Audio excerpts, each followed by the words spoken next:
Oh, ooh, I just got hit by a snowball. You're probably thinking, why am I laughing? Well, it's a snowball of money, and I'm very excited. So let me just dust off a bit. Okay, I'm fine.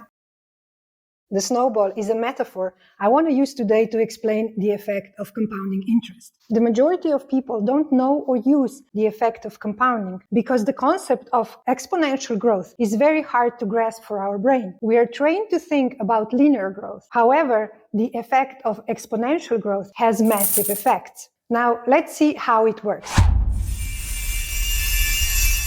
Let's compare the simple versus compounding interest principle. With the simple interest principle, your initial investment, so your initial snowball, is rolling down the hill and it is picking up snow. However, it is only growing on the initial investment that you have, on the initial snowball. So while it is growing, it is not growing exponentially. But with the compounding interest principle, the snowball that is rolling down the hill is picking up more and more snow, so it's getting bigger and bigger. Because you are not only earning on your initial investment, but you are also earning on the interest that you have gained throughout the time that you were investing this money. This is still not quite clear, is it? Let's try to see this with an actual example. Recently, I decided to invest in Trade Republic cash account. Cash account which enables me to take out the money that I have stored there at any time. And it is bringing me 4% annual interest. Now, Trade Republic is a fully licensed German bank, so it is regulated by the German regulator. It has the guarantees of the state behind it. So I think it's a fairly low risk investment. Therefore, 4% seems like a very good offer. This video is not sponsored by Trade Republic, although it could be, I guess. I'm just using it to explain the effect of compounding interest on an actual example on an investment that I decided to take. Now, let's say that my plan is to stick with the investment for 5 years of time. If I would be to take out the interest I earn on the cash account, so the 4% annually every year, I would get the linear result. But if I leave the interest that I earn as I go on the account, I'm earning the 4% on the interest as well. Therefore, after 5 years of time, I will not only be left with 12,000 euros, I would be left with almost 12,200 euros. Now, in the perspective of 5 years of time and with the 4% annual return, this sounds like peanuts, right? But let's see what happens if I leave the money at the bank for 30 years.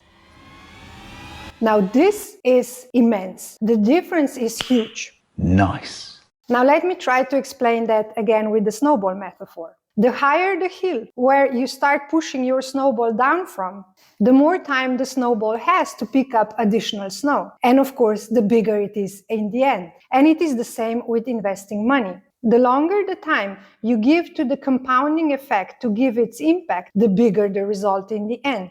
So this is the most important part of the compounding effect. If you want to get great results, you need to be disciplined and focused and stick to your decisions. So let the money be there and earn the interest on the interest as well. Actually, the time that we have available to stick to an investment is even more important than the size of the initial investment. What? Let's take this down with an example. So meet Jack and Jill. Jill is a 20-year-old lady who is really starting her career. She doesn't have much funds really to start with, and she's thinking about her future a lot. So she decided to start saving $100 each week, and after a year to invest it in an opportunity such as the Trade Republic's opportunity. And then we have Jack. Jack is also 20 years old, but his perspective of life is a bit different. He is all about living the moment, not thinking about the future much. So he decides to spend his money, travel around the world, have a lot of fun, and really enjoy the life by the day until he hits 40. When he hits 40, maybe a bit of a middle-age crisis kicks in. I don't know. I don't want to judge. Anyway, when he hits 40, he decides that now it is the time to start thinking about the future. And since he is a well-established professional already, he sees his opportunity and starts saving $200 per week. So double the money that Jill was able to start saving with. After a year, he comes up with $10,400, which he invests at the same rate of return as Jill, so the 4% rate of return. Now, fast forward 10 years later, both Jack and Jill are 50 years old. Jill more than tripled her investment to roughly $17,000. But Jack only got to $15,000, despite the fact that he was initially investing twice as much as Jill did. It's just that he started a bit late. Now, you see, this is why the height of the hill you are pushing your snowball of investments down from is so important. Jack and Jill actually had the same investment opportunity of 4% annual return. But since Jack started so much later, even though he was doubling his investment, he got much less out of it. Now, what if Jack and Jill would continue to save and invest money each week, so not only in the first year, but over the whole period of time? Well, you can imagine that financial effects are mind-blowing. But this is the topic for our next video. So I hope it is clear on these examples why it is really important to start investing as soon as possible. Start young. The younger, the better. There is one additional effect, and it can be a completely separate video, but I'm just going to mention it here.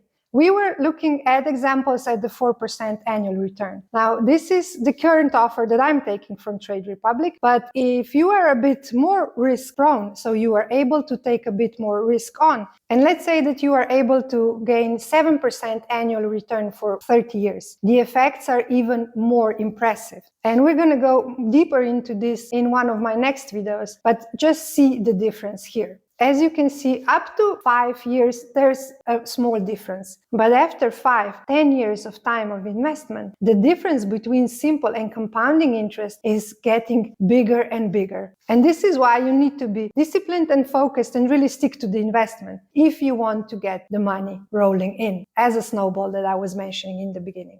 If you like this video and you find it valuable, give it a thumbs up, subscribe for more. I will be sharing more information about these topics in my future videos as well. Until then, stay focused, stay disciplined, and reach your goals. Oh, and by the way, if you're struggling to find motivation and discipline to start saving some money, there's a very simple game that you can use, and it's called the Savings Challenge. Basically, you just decide about the amount of money you want to save, at what frequency, and if you want, let's say, start the same as Jill did, so saving $14 a day for a year, you would print out a template of a 1-year challenge with the $14 per day, stick it on your fridge, and make sure you mark every day when you set aside those $14. And before you know it, you have $5,200 ready for your initial investment. You can find a free template for this example and a couple of other templates as well in the video description below. And after 30 years of time, well, you know the result.